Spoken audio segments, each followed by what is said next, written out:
Car drive ಮಾಡುವಾಗ ರೋಡ್ನಲ್ಲಿ ಹೋಗೋ ಆಟೋದವರೆಲ್ಲ ಅವ್ರ ಶತ್ರುಗಳೇ. ಮನೆಗೆ ಬಂದ ತಕ್ಷಣ ನಾನು ಕೂಡ ಆ ಲಿಸ್ಟ್ನಲ್ಲಿ ಸೇರ್ಕೊಳ್ತೀನಿ, ಅದು ಬೇರೆ ವಿಷಯ.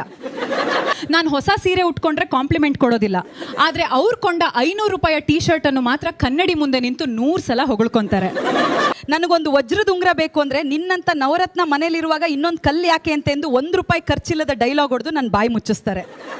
ನನ್ನ ಜೊತೆ ಶಾಪಿಂಗ್ ಮಾಲ್ಗೆ ಬಂದಾಗ ಅವರ ಮುಖದಲ್ಲಿರುವ ಸುಸ್ತು ನೋಡಿದ್ರೆ ಡಾಕ್ಟ್ರುಗಳು ಕೂಡ ತಕ್ಷಣ ICUದಲ್ಲಿ ಅಡ್ಮಿಟ್ ಮಾಡ್ಕೊಳ್ಳಿ ಅಂತಾರೆ. ನಾವಿಬ್ರು ಗಂಡ ಹೆಂಡತಿ ಆಗಿರದೆ ಫ್ರೆಂಡ್ಸ್ ಆಗಿರೋಣ ಅಂತಾರೆ. ಕೇಳಿದಾಗ ಸಾಲ ಕೊಟ್ರೆ ತಾನೇ ಫ್ರೆಂಡ್ಸ್ ಆಗೇ ಇರಲು. ಭಾನುವಾರ ಸಾಯಂಕಾಲ ಆದರೆ ಸಾಕು, ಅವರ ಮುಖದಲ್ಲಿ ನಾಳೆಯಿಂದ ಮತ್ತೆ ಎಕ್ಸಾಮ್ಸ್ ಶುರುವಾಗ್ತಿರುವ ಸ್ಟೂಡೆಂಟ್ ಮುಖ ಕಾಣಿಸ್ತದೆ. ನಾವಿಬ್ರು ಗಂಡ ಹೆಂಡತಿ ಆಗಿರದೆ ಫ್ರೆಂಡ್ಸ್ ಆಗಿರೋಣ ಅಂತಾರೆ.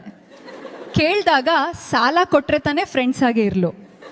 ಅವ್ರಿಗೆ ಚಳಿಗಾಲ ಅಂದರೆ ತುಂಬ ಇಷ್ಟ, ಯಾಕಂದರೆ ಸ್ನಾನ ಮಾಡದೆ ಪರ್ಫ್ಯೂಮ್ ಹೊಡ್ಕೊಂಡು ಆಫೀಸ್ಗೆ ಹೋಗ್ಬಿಡ್ಲು ಸ್ವಾತಂತ್ರ್ಯ ಸಿಗ್ತದಲ್ವಾ. ಫೋನ್ ಗ್ಯಾಲರಿ ಓಪನ್ ಮಾಡಿದ್ರೆ ಅದರಲ್ಲಿ ನನ್ನ ಫೋಟೋಗಳಿಗಿಂತ ಅವರ ಕಾರು, ಬೈಕು, ಸ್ಟಾಕ್ ಮಾರ್ಕೆಟ್ ಸ್ಕ್ರೀನ್ಶಾಟ್ಗಳೇ 100 ಪಟ್ಟು ಹೆಚ್ಚಿರ್ತವೆ.